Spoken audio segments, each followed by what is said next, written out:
Hi, everyone. Happy Saturday, and welcome back to the Vagina Healing Podcast. My name is Dakira, and I'm a registered dietitian with her master's in nutritional sciences, and I have healed myself twice from chronic vaginal infections.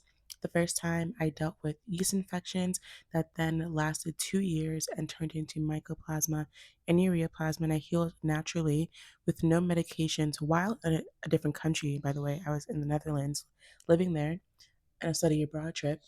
And then the second time was a yeast infection that also turned into on and off BV for 2 years. And then again, I healed naturally, but this time I healed in 7 days.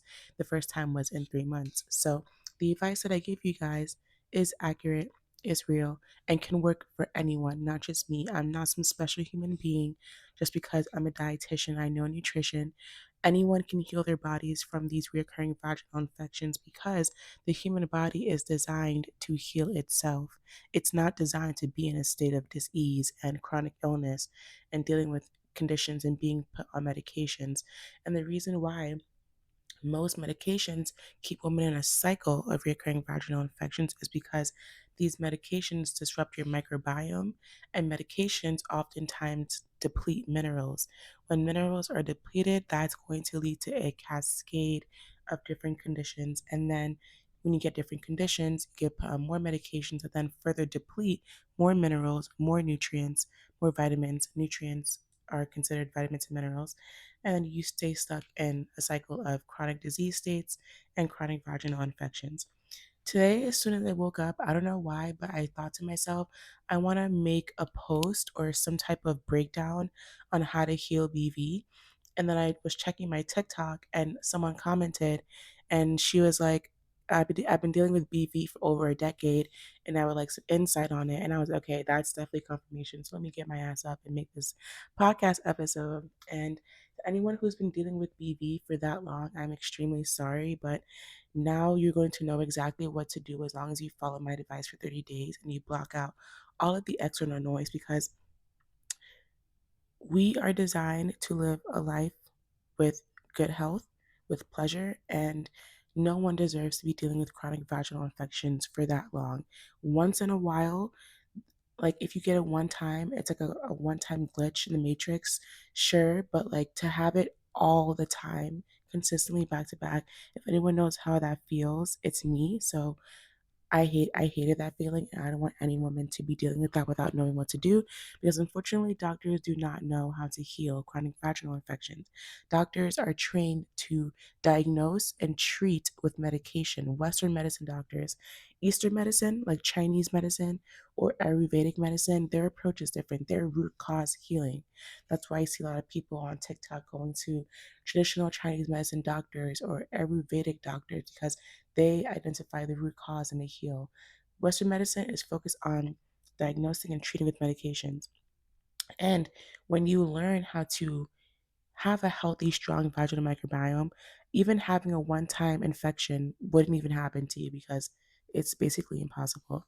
So, the first thing I want to break down that can make things clear for a lot of people and can kind of change your perspective on BV is that BV is technically not considered an infection, it's technically considered an imbalance.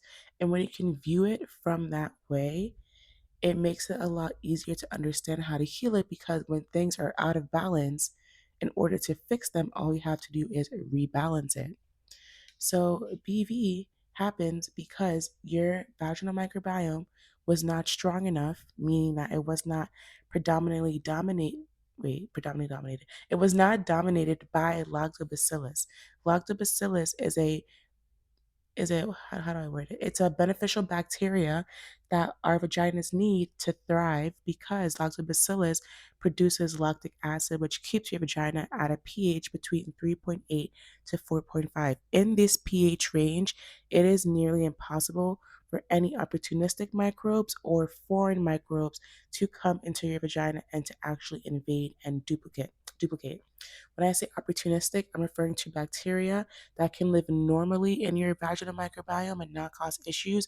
But when they have the opportunity to do so, whether the pH has gone up, it's gone down, you ate too much sugar, lots of stress, or you were exposed to something in a weakened state, then it sees it as an opportunity to be like, oh shit, her pH is at a 6.0.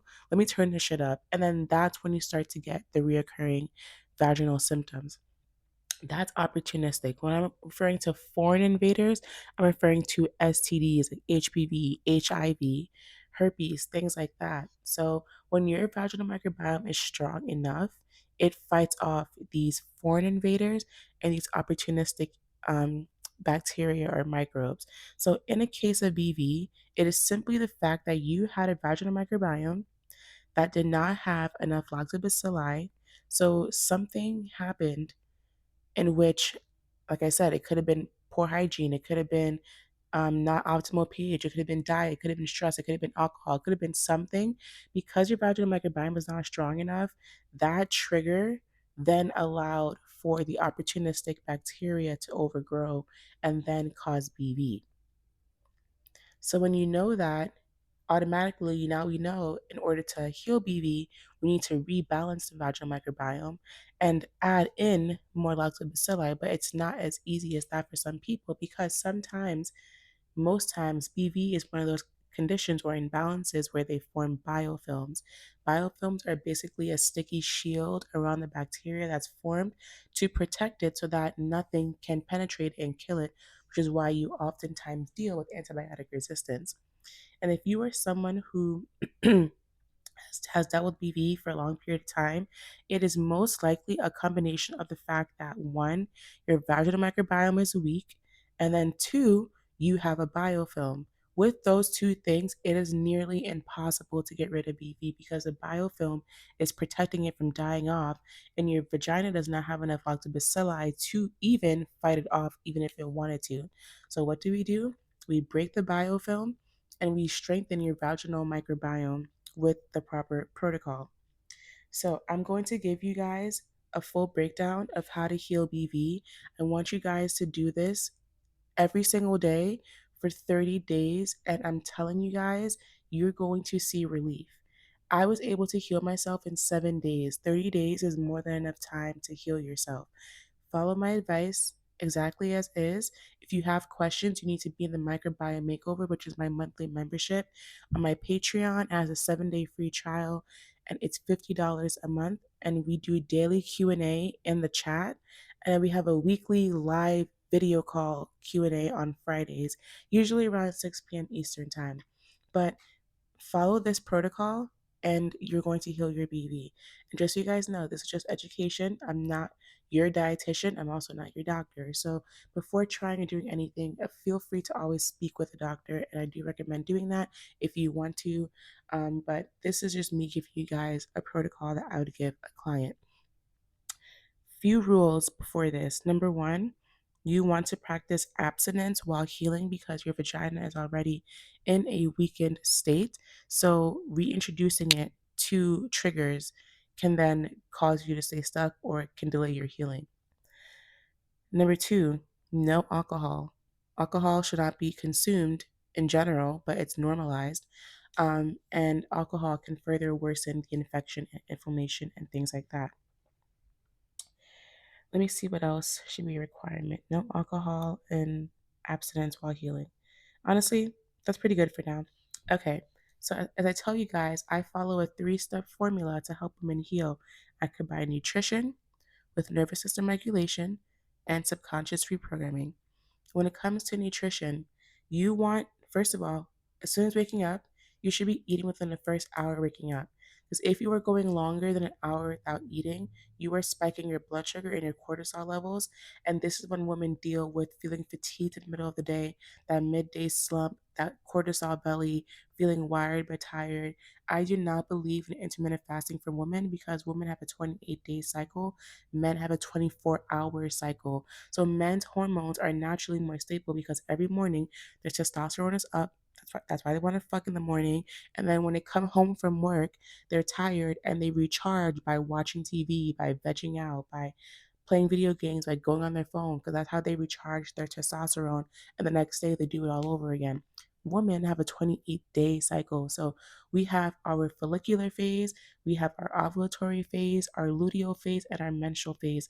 Depending on where we're at in each cycle of our phase determines our energy levels. And our hormones, because they're always in consistent flow and fluctuation. Intermittent fasting, I do not believe is good for women, because women, we have more delicate bodies. Our bodies require more nourishment. When we wake up, we need to be eating within the first hour, because otherwise our bodies think that we're starving ourselves, and it automatically goes into fight or flight mode, aka the sympathetic activated state, and your body thinks that you're in danger. So our brains are very primal in the sense where it cannot differentiate different types of stress. It cannot differentiate different types of danger. So you may think that you lost your key and you're pissed off like a few seconds. But when you have any feelings of stress or any feelings of, well, stress in itself, the brain registers it as danger. So when you feel any stress at all, your brain automatically goes into fight or flight mode, aka survival mode. And so when you go for a long period of time without eating first thing in the morning, especially past an hour, your brain's like, what's going on? Where's the food? Are we okay? Are we starving? Your brain and your body internally starts panicking. And this is because of the increased cortisol spike, the increased blood sugar. And this leads to women then gaining more weight because they're skipping out on breakfast. Um, and this leads to women feeling more fatigued, more tired, and developing more conditions and things like that throughout their life. So, eating breakfast first thing in the morning within an hour. If you're not hungry right away, try having a really nourishing drink, like a smoothie, a shake, or like a warm drink that has all three macros. The three macros are protein, carbs, and fats, and we're going to be focusing on all of your meals having those things. So, eat within the first hour waking up. And like I said, your first meal, breakfast, should usually be the largest meal of your day, breakfast or lunch, doesn't matter. But you want to have protein, fibrous carbs, and healthy fats. When it comes to protein, I tell women at least 30 grams of protein with your meal. Most women think that having one egg is okay. An egg is 6 grams of protein. You should be aiming for at least 30 grams of protein. So this can look like egg whites, having animal protein in your breakfast, like either poultry, meat, or seafood. I think seafood is a great addition to breakfast because seafood is a great way of getting healthy fats. Specifically, when you focus on the acronym SMASH, which are the fatty fish, that's sardines, that's mackerel, that's anchovies, that's salmon, and that's herring. If you can have one of these fish, and these are all typically low mercury fish as well, if you can have one of these fish daily with your breakfast with an egg, you're not only getting protein, extra protein, but you're also getting an insane amount of healthy fats. Protein is the building block to the cells in your body for your skin, for your healing. So you need protein to rebuild the damage that was caused by the infection or the imbalance that you are dealing with. So protein helps with rehealing back your vaginal microbiome, your skin. Protein also helps to stabilize your blood sugar. We need stable blood sugar because if your blood sugar is not stable, this can lead to having a really high sugary vaginal environment, which can then allow for these opportunistic microbes to feed on and then cause more infections. So protein, protein, protein with all your meals, with all your snacks, with all your smoothies, all your shakes. Protein, protein, protein. 30 grams of protein minimum with all your meals. Protein can come from animals or plants. So plant protein can look like beans, like legumes, nuts slash seeds, and grains. Those are where you typically get a lot of plant-based protein. There is some plant-based protein in some vegetables, and you have things like edamame and soy products. I recommend just any protein in general. You can mix plant-based protein and animal protein, it doesn't matter, but 30 grams of protein with your breakfast meal. Then, when it comes to carbohydrates, this is where I need to do a lot of myth busting because carbohydrates do not cause vaginal infections. They do not feed vaginal infections. Carbohydrates are essential to the human body because our brain requires 130 to 150 grams of glucose in a day to even function, and carbohydrates breaks down into glucose. So our body uses carbs as fuels. That's why athletes will typically have pasta parties the night before a big game, and athletes eat an insane amount of carbohydrates because they know they need it for their game for energy. And carbs also play a role in muscle recovery, muscle building. Carbs also provide our gut with the diversity it needs to heal chronic vaginal infections because fiber is a type of carbohydrate. There's three carbs. It's complex carbs, simple carbs, and fiber. Simple carbohydrates are the carbs that are spiked really quickly. So these are the ones that diabetics would need in the event of hypoglycemia, which is when their blood sugar drops. They'll usually have a simple carb like a juice, a candy, or a fruit because it spikes your blood sugar really fast within 15 minutes to get it back up. So, with simple carbohydrates, you want to have these in moderation and in small portions if you were to consume them. But simple carbs can also be healthy, like fruit. We know fruit is healthy because fruit, yes, fruit is sugar, but fruit also has vitamins, minerals, and fiber. Fiber is slow digesting. Protein is slow digesting. So the fact that fiber and protein are slow digesting, it means that it helps your blood sugar to be at a steady, slow pace throughout the day versus it spiking and crashing. And when your blood sugar is spiking and crashing, when it spikes, it has to go back down. But if it's spiking all the way up, it's going to go all the way down. When it crashes, that is going to lead to you getting those cortisol symptoms, feeling wired but tired, feeling that midday fatigue slump. So, slow digesting things are best for blood sugar stability. That's why you have to combine carbohydrates with protein and with fats. So, with carbohydrates, simple carbohydrates, the ones you want to mainly prioritize are fruit and dairy. When it comes to other simple carbs like juices, candies, pastries, snacks, these you want to not. I don't like to use the word avoid because I believe everything can fit in everyone's diet. When I healed myself twice, I still was eating chocolate and ice cream and I still healed, but I was having it in moderation. I wasn't eating it like every single day. I would have like a tiny amount, like whenever I wanted some. So, um, what was I saying? Yeah, so with carbohydrates, you want to focus more on the complex carbs, which are carbs that have fiber. So these are going to be the five fiber food groups, which you should be prioritizing in all your meals every single day, but in small amounts. I say small amounts because fiber can overwhelm your digestive tract if you're not used to it, and it can cause more gas, more bloating, more heavy feeling, more sluggish. So if you start to eat more fiber and you start to feel any of these symptoms, then you basically know that you are eating too much fiber. You have to cut back, stay at where you're at, and then gradually increase later when your body's ready to adjust. But when it comes to fiber, you want to focus on these five fiber food groups every single day, and that's grains, that's legumes, that's nuts slash seeds, and that's fruits and veggies. These are the five fiber groups. Fiber plays a major role in healing chronic vaginal infections because fiber again, is slow digesting, so it helps to keep your blood sugar stable. Fiber also feeds the good bacteria in your gut and allows them to grow. We want our gut to have a wide microbial diversity, and we want our vaginas to have a low microbial diversity because we want our vaginas to be dominated by lactobacilli only, mainly. Our gut, we want to have a bunch of good gut bacteria. So there's a difference. So fiber helps with supporting the gut by producing more good bacteria. Fiber is also anti-inflammatory, so decreases inflammation. Fiber also helps us to go to the bathroom every single day, which is vital and key for not just vaginal health, but women's health in general. Because if you are not going to the bathroom every single day and you're constipated, and even if you are going to the bathroom every single day, you can still be constipated. And the way for you to determine this is to go on Google and type in the Bristol stool chart. It's Bristol stool chart, and look at the types of stool.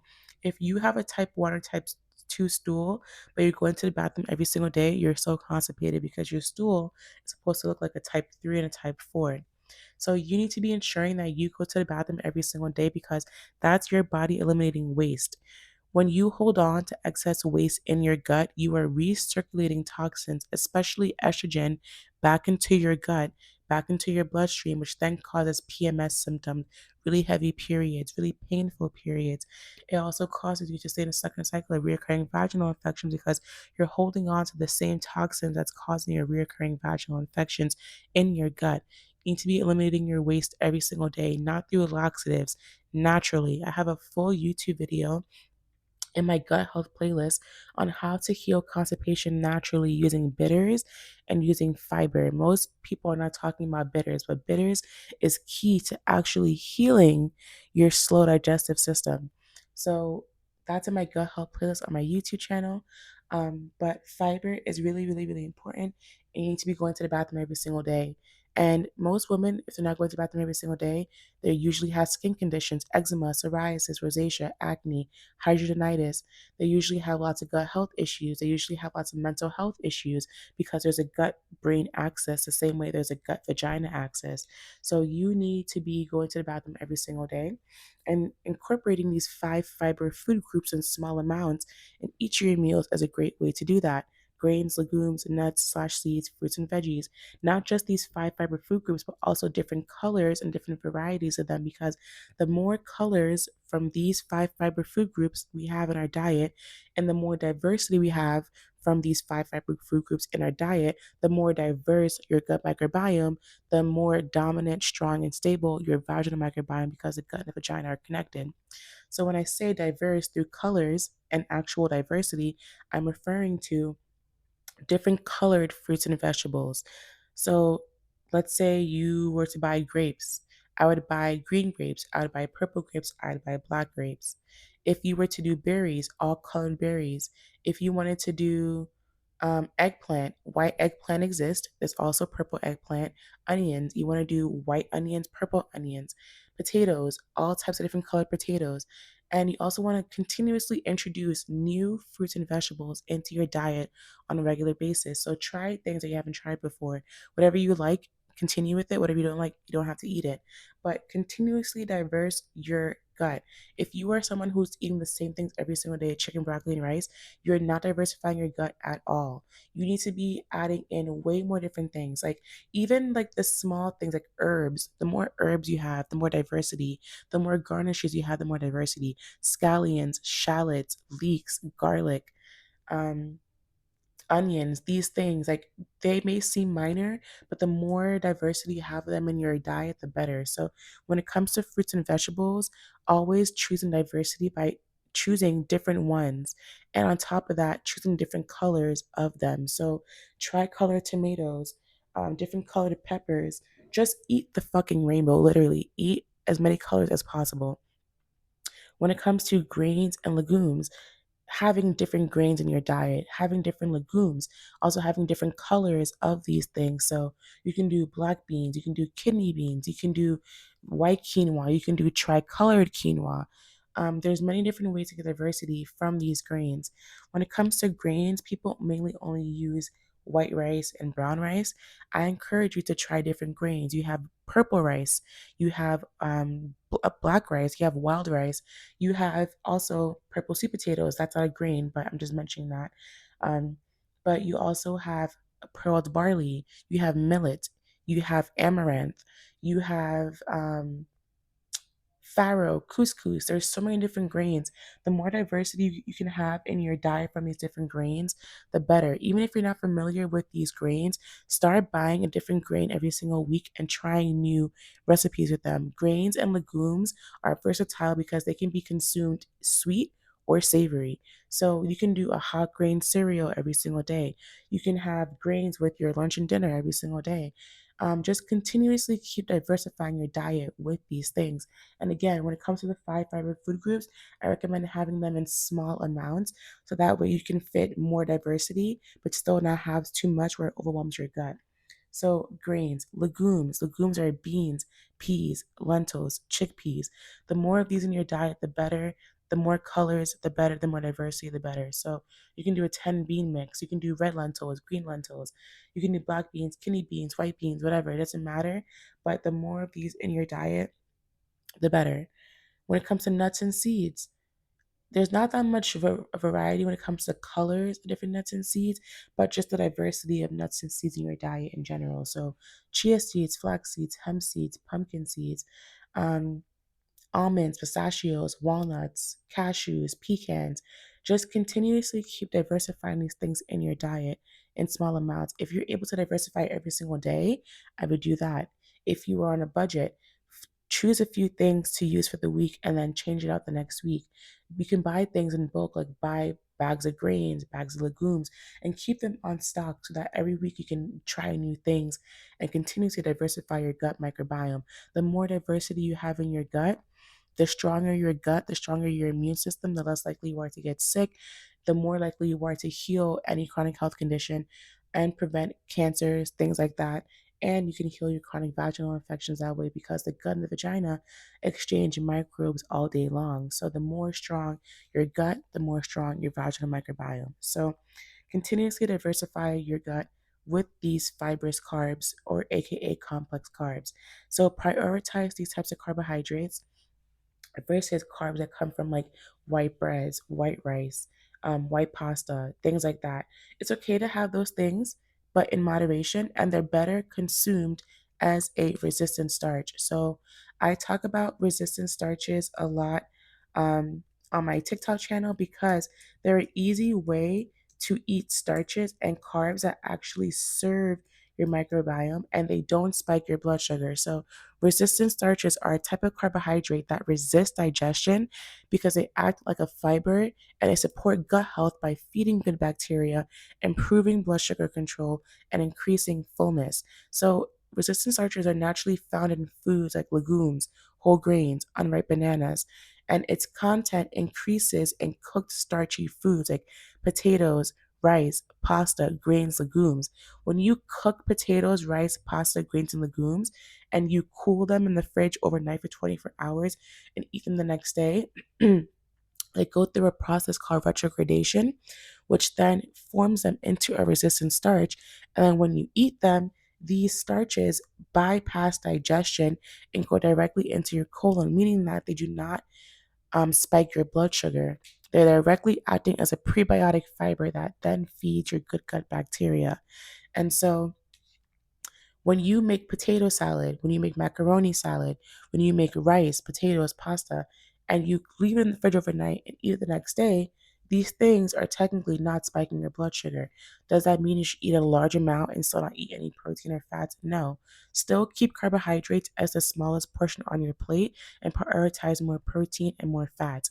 If you are someone that has a fast metabolism, this is how you should be eating. If you have a slow metabolism, you actually may benefit from eating more carbs and less fat. So whatever your metabolism is, you can look up slow oxidizer versus the fast oxidizer. If you resonate with any of those, then follow what I just told you. Either high fat, high protein if you're fast metabolism with low carb.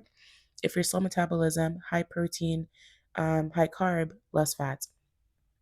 Either way, when you cook and cool these foods, they turn into resistant starches, which then act as prebiotic fiber and directly feed your colon and your gut with good bacteria. Some other ways to get resistant starches are green bananas, unripe bananas, raw potato starch that you can use in smoothies and things like that. So, resistant starches are a great form of a carbohydrate that you can incorporate in order to heal your chronic vaginal infections. I have TikTok videos on resistant starches, so go ahead and check those out.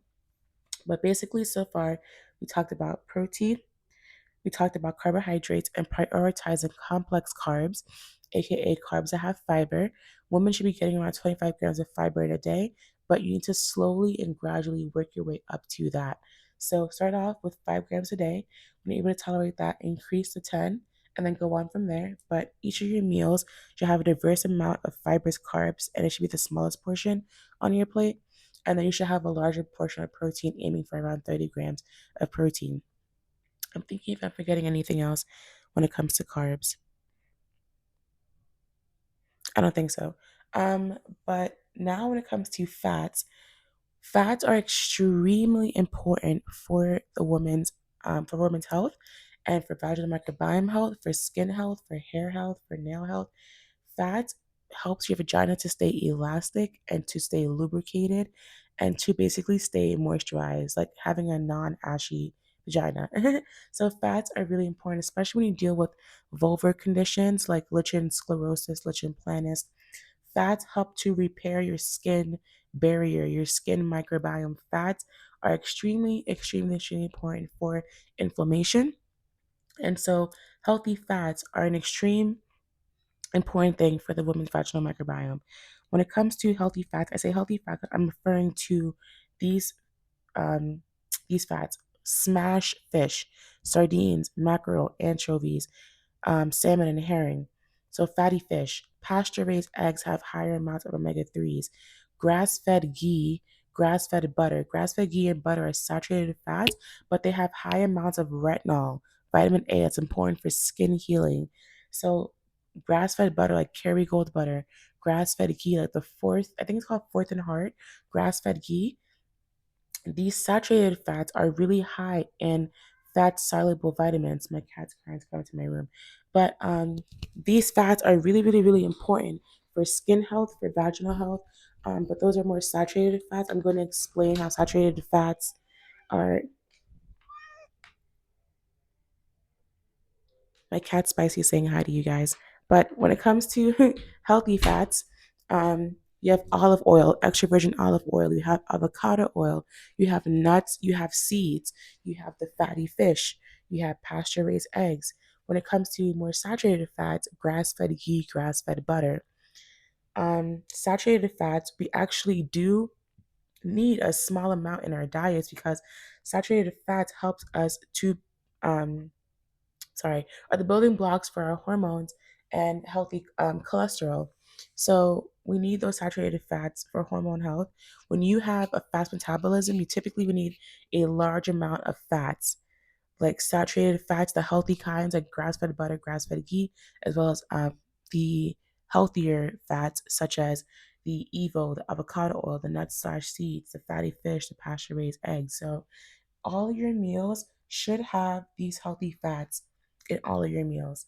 So this can look like, now that you know the three macros, a meal that can incorporate all these three things can look like, let's say you do salmon cooked in avocado oil, you do a side of wild rice or maybe a purple sweet potato.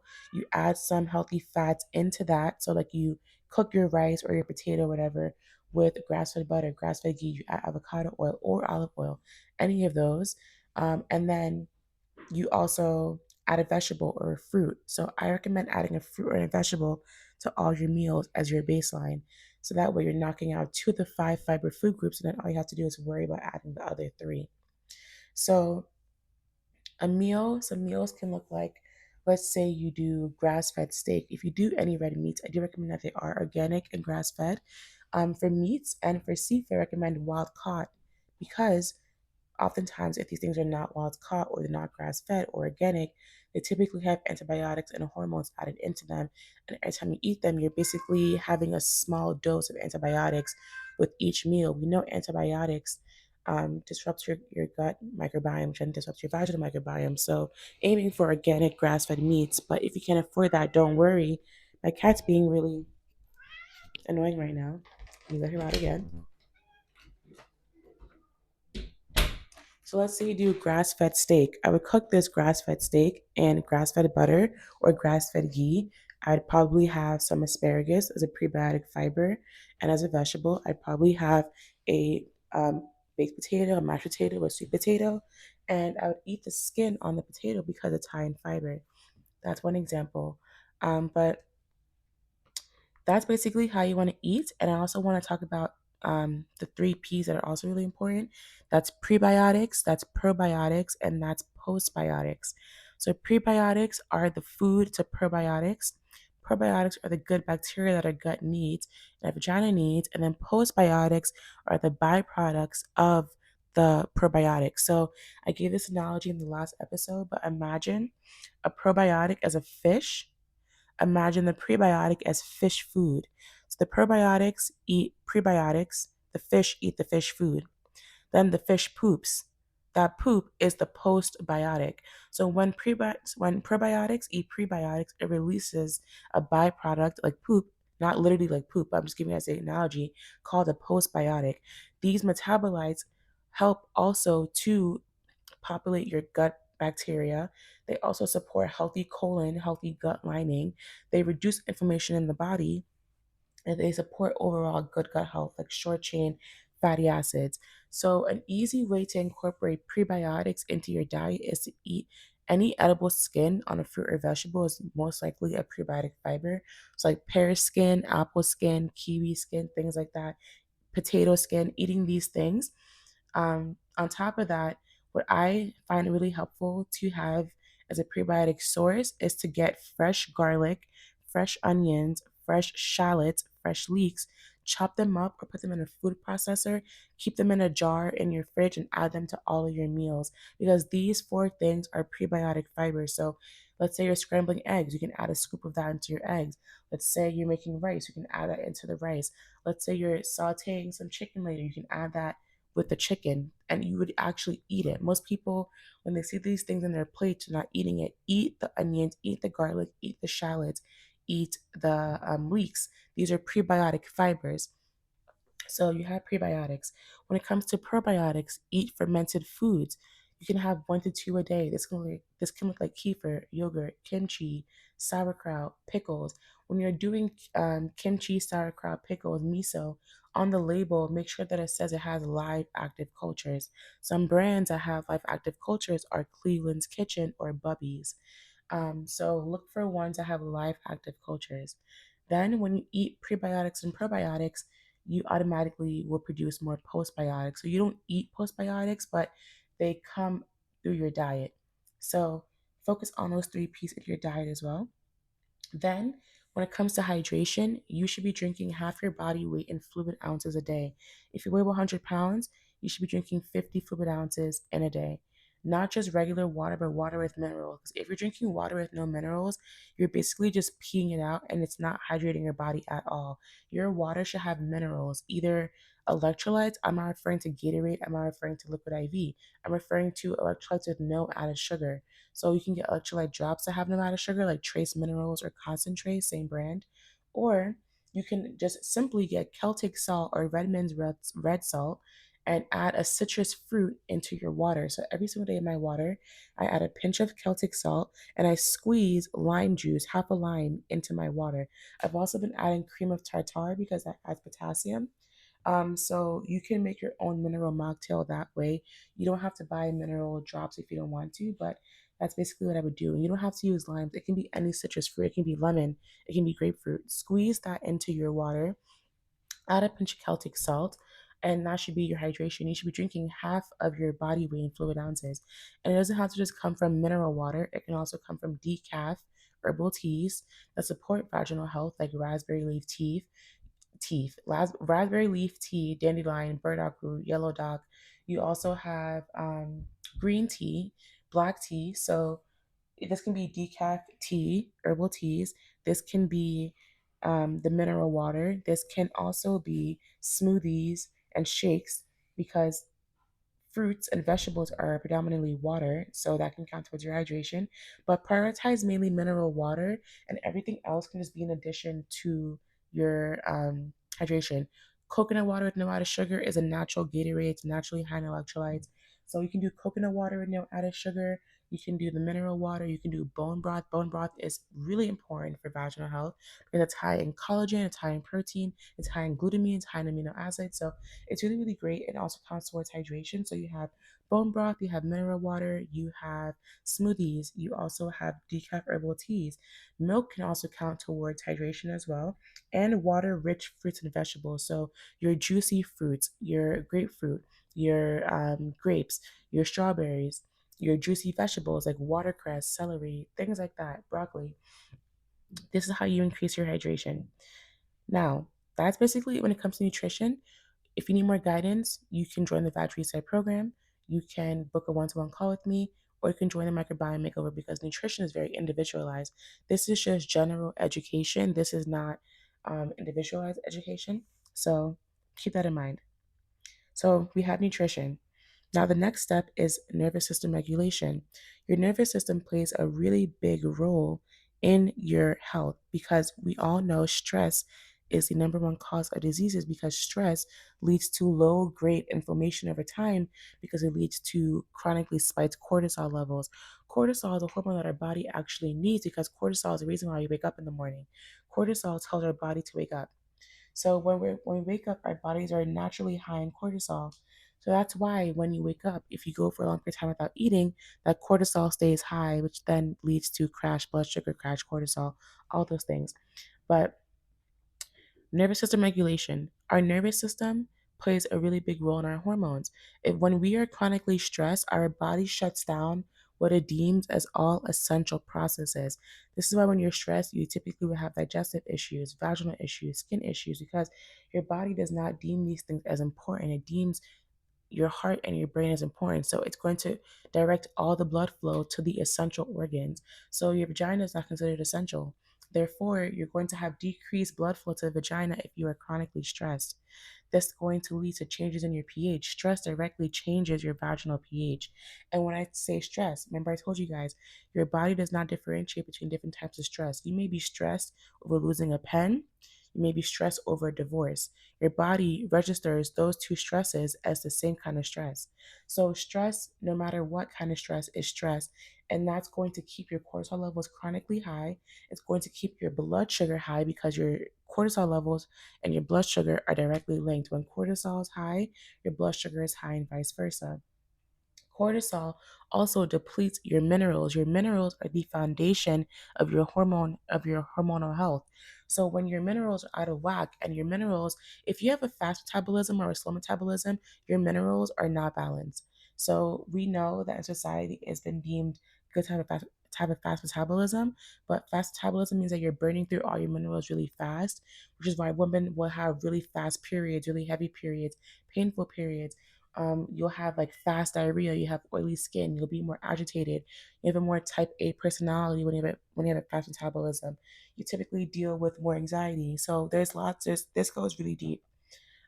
If you want to determine your metabolism in the Vaj Reset Advance program, we run certain testing for that, such as the hair tissue mineral analysis test that tests your mineral status to see whether your metabolism is fast or slow. Either way, when you are chronically stressed, it depletes your minerals.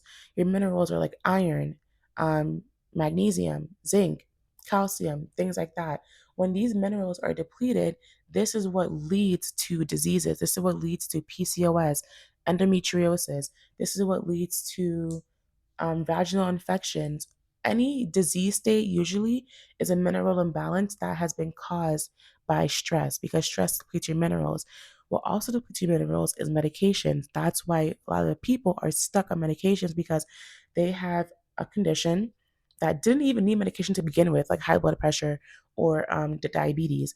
And so they go on these medications that deplete their minerals instead of their doctor referring them to a dietitian. The minerals are depleted. Now they have a thyroid condition. Now they have PCOS. Now they have all these other conditions that they require more medications due to Western medicine.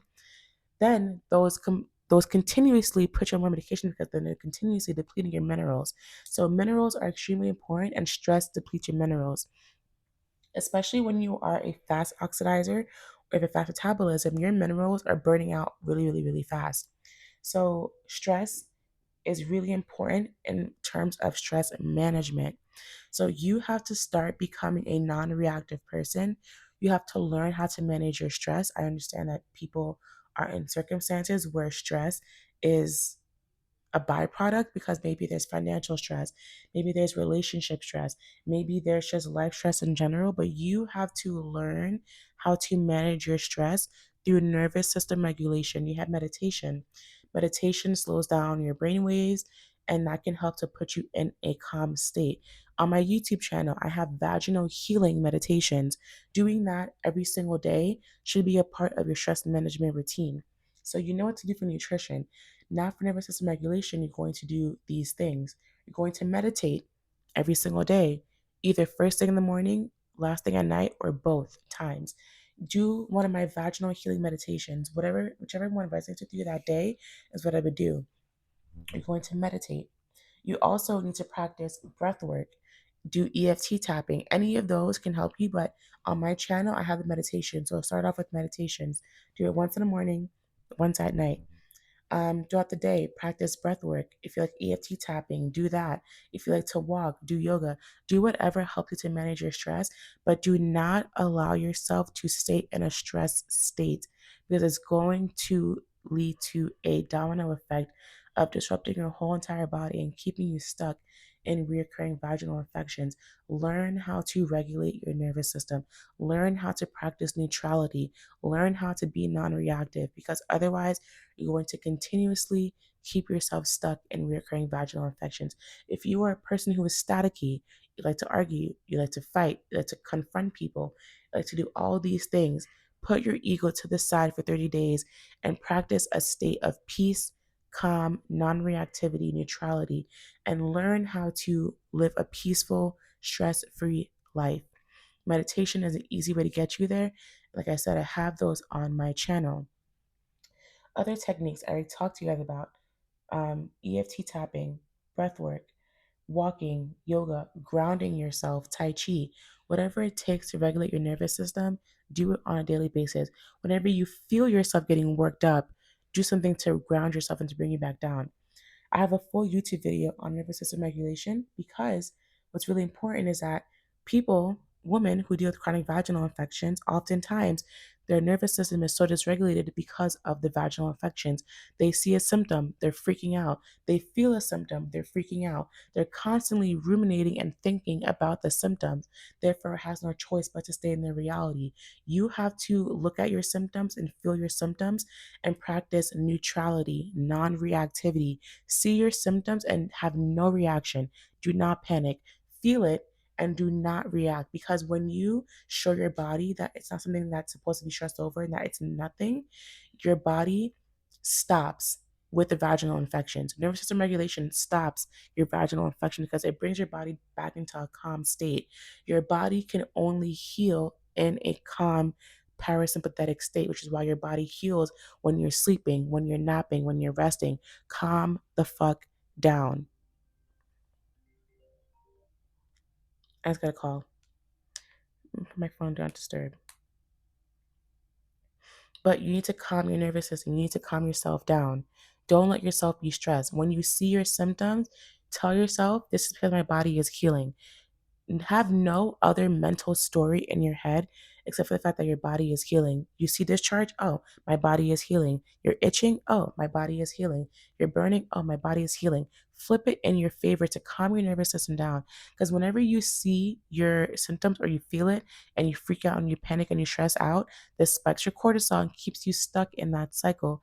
It also registers to your brain that this is your reality. This is what's normal in your reality, and your brain has to produce more of what's normal in your reality. So regulate your nervous system. If you need help with this, join the Vaj Reset program, book a one-to-one call with me, or join the microbiome makeover. Whatever. That's nervous system regulation. Now, when it comes to subconscious reprogramming, our subconscious mind stores up to 11 million thoughts at a time. We have our conscious mind, we have the subconscious mind. The conscious mind only processes up to 45 thoughts at a time. Our subconscious runs our whole entire reality. Your subconscious mind, you can tell what thoughts and beliefs you have in your subconscious mind based on what reality is showing you. If you are dealing with chronic vaginal infections, this is because subconsciously you have thoughts and beliefs that support you having chronic vaginal infections. Again, I have a full YouTube video on this, but your subconscious job is to prove all of your thoughts and beliefs to be true, because it has something in it called the reticular activating system, and this job is to perform confirmation bias, meaning that it confirms all your thoughts and beliefs to be true. If you have thoughts and beliefs around my vagina is broken, my body is broken, I'm always dealing with chronic vaginal infections. Every time I have sex, I get an infection. Every time I get my period, I get an infection.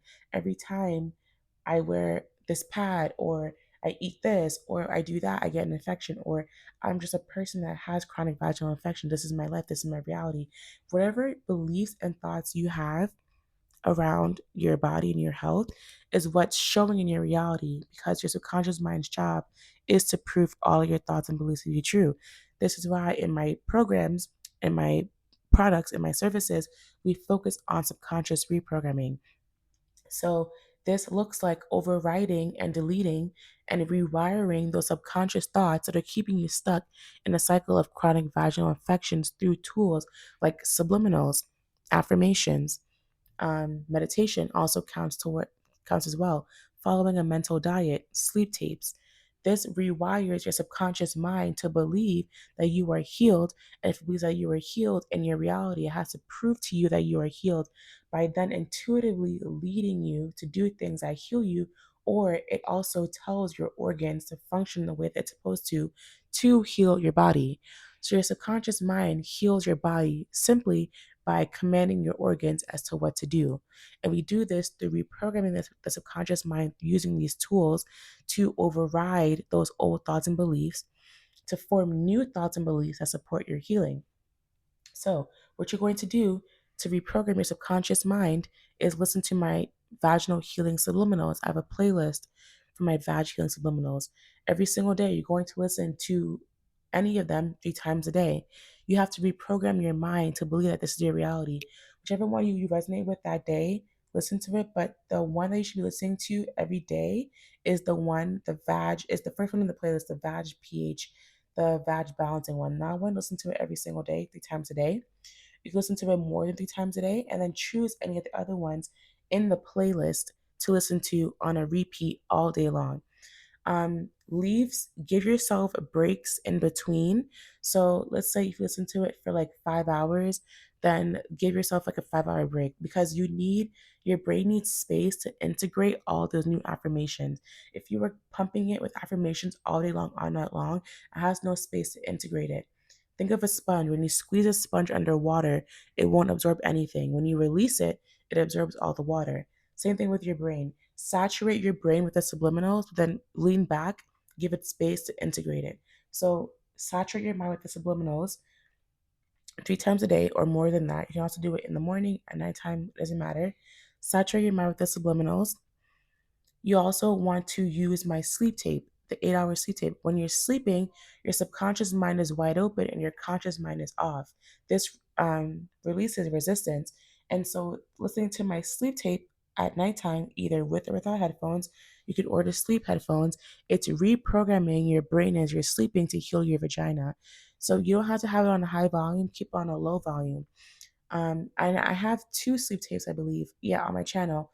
Listen to any of those every single night, on low volume with or without headphones.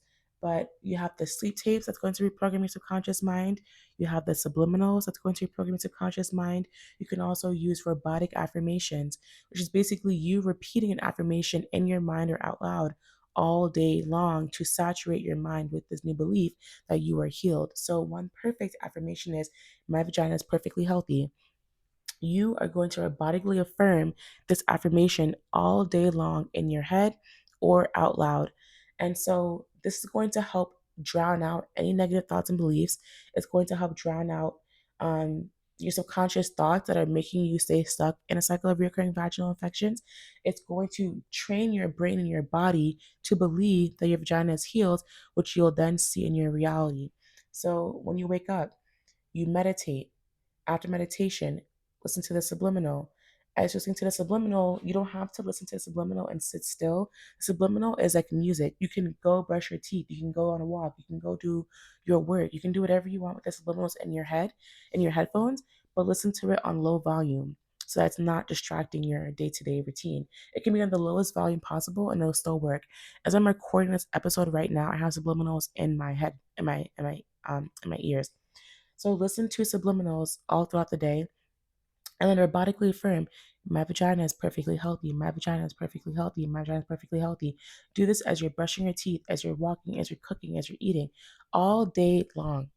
Obviously, when you're doing other things, like if you are doing a task that requires your focus, you don't have to robotically affirm or listen to the subliminals. But these are just tools to help you saturate your mind.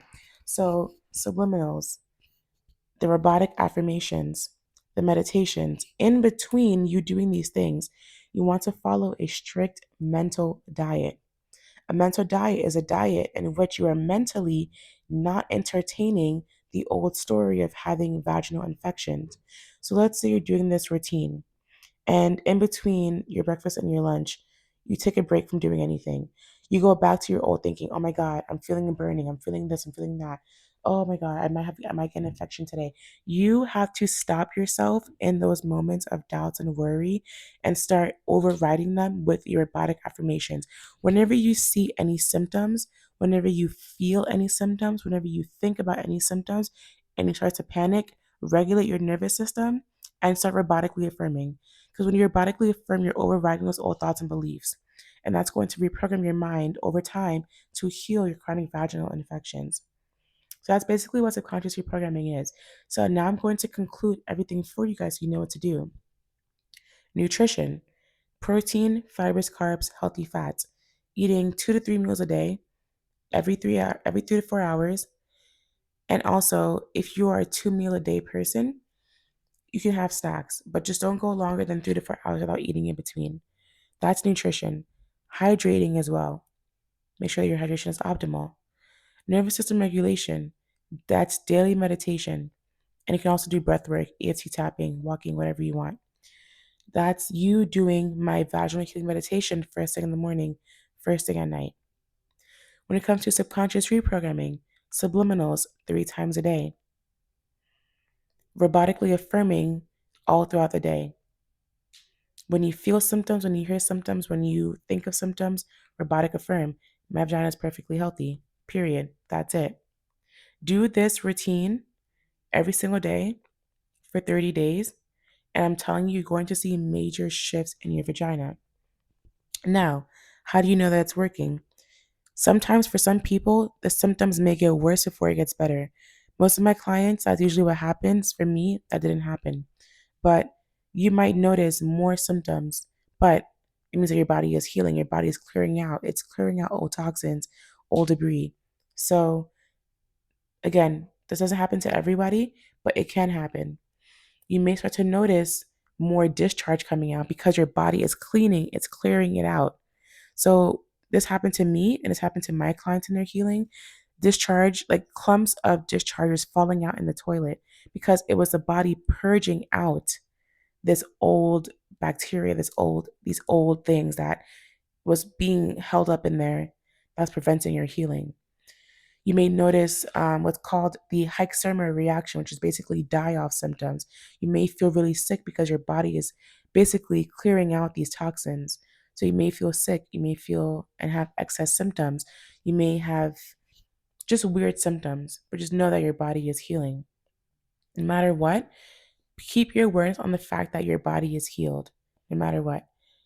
Persist in that awareness and continue doing these things until your vagina is healed. You should be abstinent while doing this, no alcohol while doing this. If you have a boyfriend, your boyfriend should also follow a similar diet because your partner can also spread good bacteria to you. So your partner should also have a good diet, good hydration, and they should be taking a daily probiotic as well so that they can pass good bacteria to you. If you are going to continue having sex while doing this protocol with your partner, I recommend condoms. I also recommend that your partner is following the same diet and also taking probiotics as well. If you have any deficiencies, if you're D3 deficient, if you're iron deficient, take your supplements because if you're deficient in anything, your immune system is suppressed. We want to support your immune system. So take your iron if you're iron deficient, take your D3 if you're deficient, support your immune system. If you want to learn about supplements for vaginal healing, one, speak with a doctor before taking any supplements. Two, I have a free vaginal healing supplement guide linked in my link tree. It has the biofilm buster that I use. It has probiotics, as other things that can help you support your vaginal healing. But again, supplements are not for everybody, so do your research, speak with a doctor, work with me so I can help you.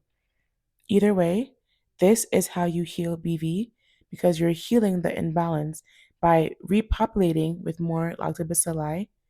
And on top of that, you're healing your immune system, you're supporting it so that it's dominant, so that it's fighting off these infections. So, I just gave you guys the full breakdown, and this is the same protocol that I put my clients on. I just gave you guys free game. Take it, take advantage of it. Follow it for 30 days, and you're going to see major shifts in your vaginal health. You're going to heal your vagina because you're knocking out 3 different areas. You're reprogramming your subconscious mind, you're regulating your nervous system, and you're eating a healthy diet. Follow this for 30 days. When you are healed, come back and leave me a review because I know that you're going to be healed, period, and tell people how it worked. because it's going to help other women to do the same thing to heal their vaginas as well. So that's it for this episode. Stay tuned for other episodes. And as always, leave a review, follow, and share with anyone who needs this. I'll see you all next episode. Bye, everyone.